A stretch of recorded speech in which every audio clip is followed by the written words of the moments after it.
al-halalu bayyinun wal haramu bayyinun wa ma bainahuma umur mushtabihat. Jadi kalau bicara halal jelas, ini halal. Haram jelas juga. Tapi kalau di antara dua-dua itu apa? Kayak halal tapi itu namanya mushtabihat. Kalau kita misalnya ketemu uang di jalan gitu kan, itu kira-kira halal apa haram? Tergantung jumlahnya apa. Punya 5.000 halal, hanya haram, tapi punya 50.000. Nah, itu pemahaman. Jadi maksudnya bahwa ketika orang berbicara tentang halal, tentang haram, itu satu yang jelas. Dan itu ummul kitab. Ummul kitab apa? Itu referensi rujukan. Tempat kita kembali, tempat kita bersandar. Maka Al-Quran secara keseluruhan itu adalah ummul kitab. Ayat-ayat yang jelas, pemahamannya, penafsirannya gamblang dipahami. Karena tidak mungkin ada perintah yang susah dipahami. Maka dalam rahmat Allah Subhanahu wa taala, Al-Fatihah disebut ummul kitab, ummul Quran. Kenapa? Karena kalau kita baca 6.236 ayat, 6.666 ayat itu substansinya ada dalam Al-Fatihah. Dan Al-Fatihah ada 7 ayat. 7 ayat itu substansinya apa? Substansinya ada pada kata Iyyaka na'budu wa iyyaka nasta'in. Jadi 6.000 sekian ayat induknya pada Al-Fatihah, dan induknya Al-Fatihah 2. Yang pertama na'budu, yang kedua nasta'in. Hidup kita 2. Na'buduka ya Allah, wa nasta'inuka ini 2. Ibadah dan bermohon kepada Allah. Alhamdulillahilladzi an'amana bi ni'matil iman wal islam. Wassalatu wassalamu ala sayyidil anam, nabiyina wa habibina Muhammadin sallallahu alaihi wasallam. Allahumma la ilma lana illa ma 'allamtana. Allahumma 'allimna ma yanfa'una wanfa'na bima 'allamtana. Innaka antal azizul hakim. Faqala jalla sha'nuhu fi kitabil karim, wa huwa asdaqul qailin wa bihadi yahtadil muhtadun. A'udzu billahi minasy syaithanir rajim. Bismillahir rahmanir rahim.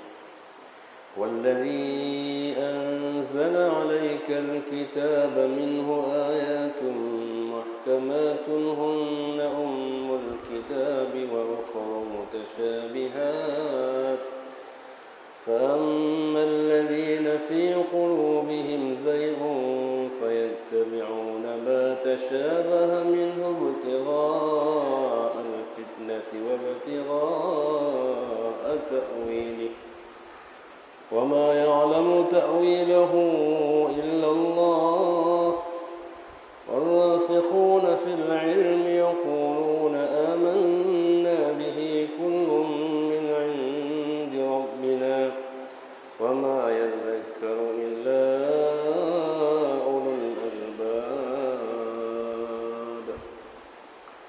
Alhamdulillah, patut kita bersyukur kesempatan bersilaturahim di Masjid Al-Falah, masjid tempat kita meraih keberuntungan, beruntung dunia dan insyaAllah juga akan berjaya di yaumil mahsyar kelak nanti dalam halaqah ilmu ini, di mana baginda sallallahu alaihi wasallam bersabda, "Idza marartum bi riyadil jannati farta'u."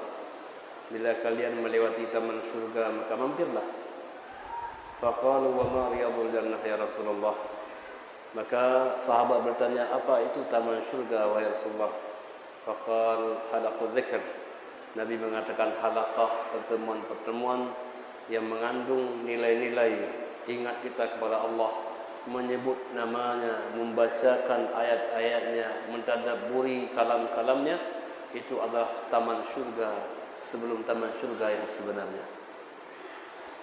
Selamat beri salam kita sampaikan kepada junjungan alam baginda Rasulullah sallallahu alaihi wasallam, Nabi yang mulia.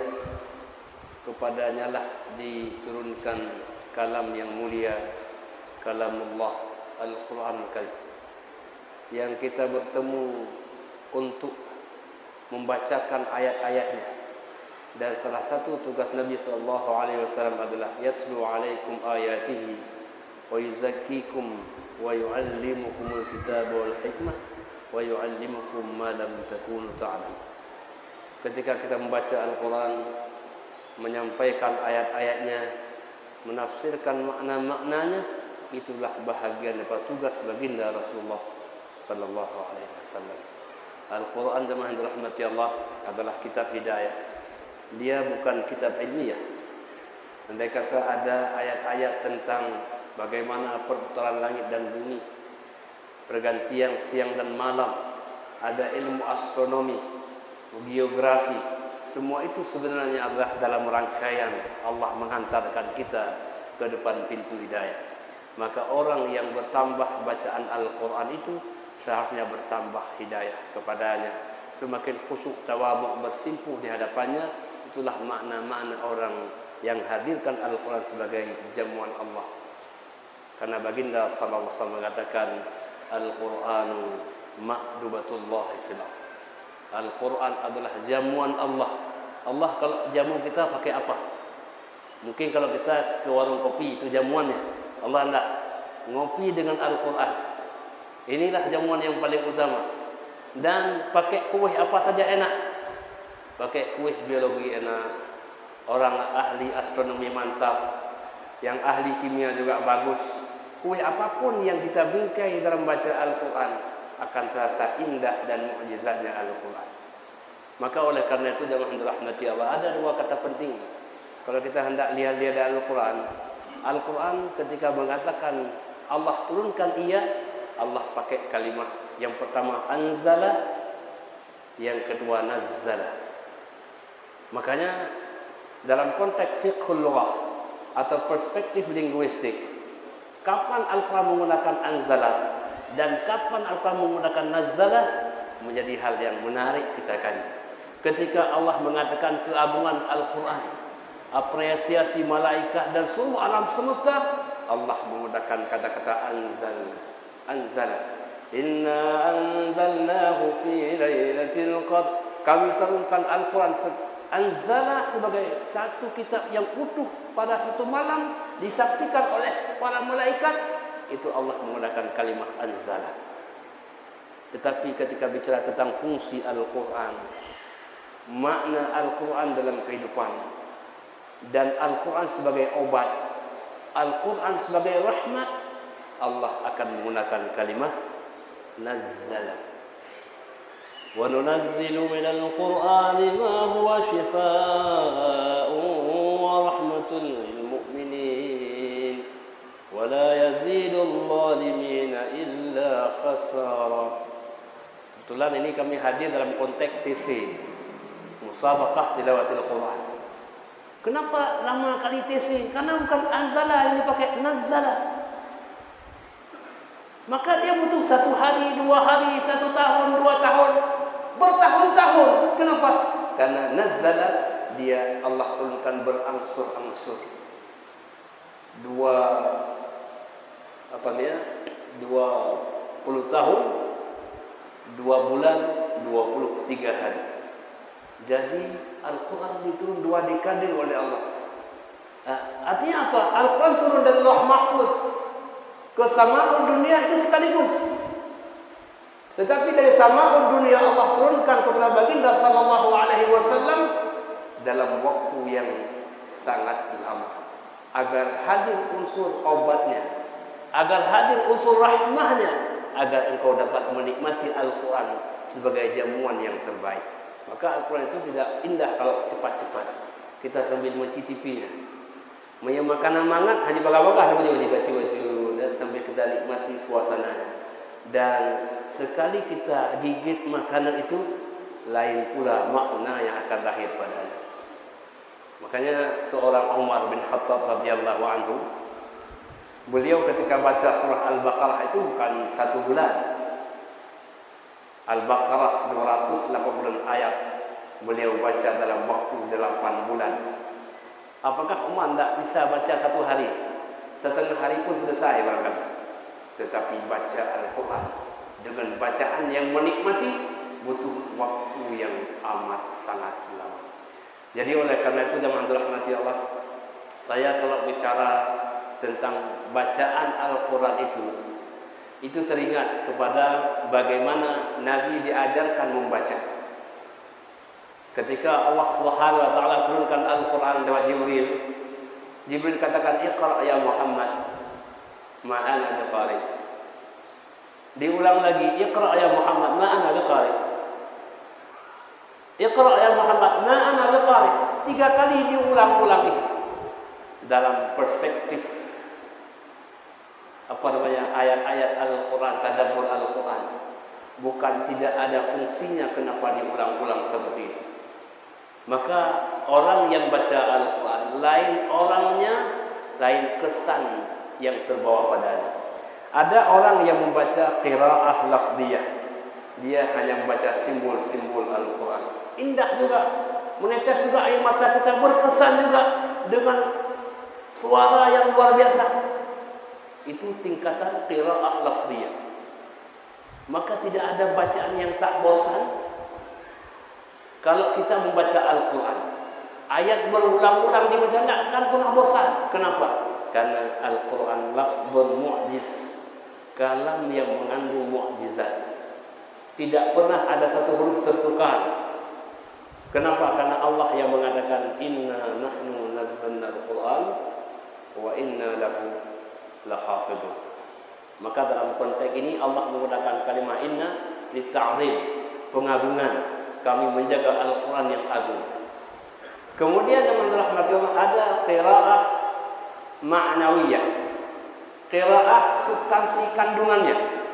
Lafaz yang kita baca itu belum cukup, tapi ikutilah dengan qiraah ma'nawiyah.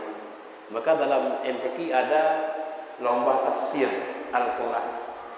Kalau qiraah lafziyah itu ya ada tilawahnya, ada lomba kaligrafinya, satu huruf bisa 5 jam. Itu karena lafziyah indah itu sih. Jadi yang kedua ada qiraah ma'nawiyah, substansi kandungannya. Al-Quran setiap kalam yang dibaca itu mengandung maknanya. Maka jemaah rahmati Allah, ketika Nabi mengajarkan membaca, maka yang dipakai bukan yuqri, lakin tetapi yatlu alaikum. Bukan yuqri alaikal Quran, tapi apa? Yatlu alaikum ayati. Apa makna tilawah? Apa beda dengan qiraah? Kalau qiraah dia tidak mesti punya makna. A, B itu qiraah. Tilawah tak boleh. Tilawah dia setiap yang kita lafazkan harus punya makna. Di mana wakafnya? Mana wakaf ladin? Mana wakaf qabih? Itu adalah karena ia harus ditilawahkan. Maka kalau salam ini ya, itu dia menilai wakaf ini salah wakaf. Kenapa? Karena itu mengandung maknanya. Tapi kalau Bang Osman enggak, karena beliau lafaz saja alif yang betul itu dia, itu beda. Tetapi ada satu tingkatan lagi yang disebut dengan qiraah tadabburiyah, refleksi. Al-Quran itu adalah lafaz simbol-simbol. Artinya bahwa kalau kita melihat ini adalah hak, tapi di balik ini ada makna-makna yang tersirat di balik kata-kata yang tersurat. Itulah yang membuat kita meneteskan air mata. Di sana akan mengandung luar biasa cakrawala dan samudra Al-Quran yang hari ini diberikan nama dengan karya tulis ilmiah Al-Quran. Itu kerjanya Dr. Khairi Zaman. Beliau yang mentadabbur Al-Quran. Artinya apa? Bahwa orang kalau membaca tadabbur Al-Quran, karena tadabbaru makna di belakang simbol. Kita tidak lagi bicara bahasa simbol, tapi apa makna di belakang simbol. Itu yang menjadi luar biasa. Jadi Ustaz, kalau lepas Nabi dulu, ada orang kalau lihat foto gitu ya, dia meneteskan air mata melihat foto seorang wanita. Tapi bagi kita yang melihat ini kok lihat foto kok bisa meneteskan air mata. Ternyata membaca foto yang beliau baca beda yang kita baca. Yang kita lihat laga. Mungkin itu. Tapi bagi beliau tidak. Ternyata wanita inilah yang menampingi hidup saya. Dari beliaulah lahir anak-anak saya. Saya dapat membelikan rumah dan dengan mobil pula beliau ikut serta di dalamnya. Tapi hari ini beliau telah pergi untuk selama-lamanya. Ya Allah, Allahumma firlah. Itu makna tadabbur. Jadi foto yang sama, ayat yang sama, gambar yang sama, tapi kesannya berbeda. Ini yang disebut dengan impression, at-ta'thir. Huwa asyaddu waf'an, akan memberikan kesan yang luar biasa. Kesan ini yang beda-beda. Kalau Pak Imam baca, Masya Allah, ya, bisa meneteskan air mata. Kenapa? Karena kesan itu yang membuat kita satu dengan yang lain akan berbeda-beda adanya. Maka oleh karena itu jangan dirahmati Allah. Hidup kita ini kan hidup kemampuan memberikan kesan. Jadi apakah kita diingat oleh orang lain? Itu kesan apa yang kita berikan kepada at-ta'thir. Orang yang sudah mampu baca tadabburiyah, maka dia hadir bacaan Al-Quran dengan memberikan kesan di dalam hidupnya. Bukan hanya untaian kata-kata, bukan hanya kandungan makna yang di dalamnya, tapi akan tergambar.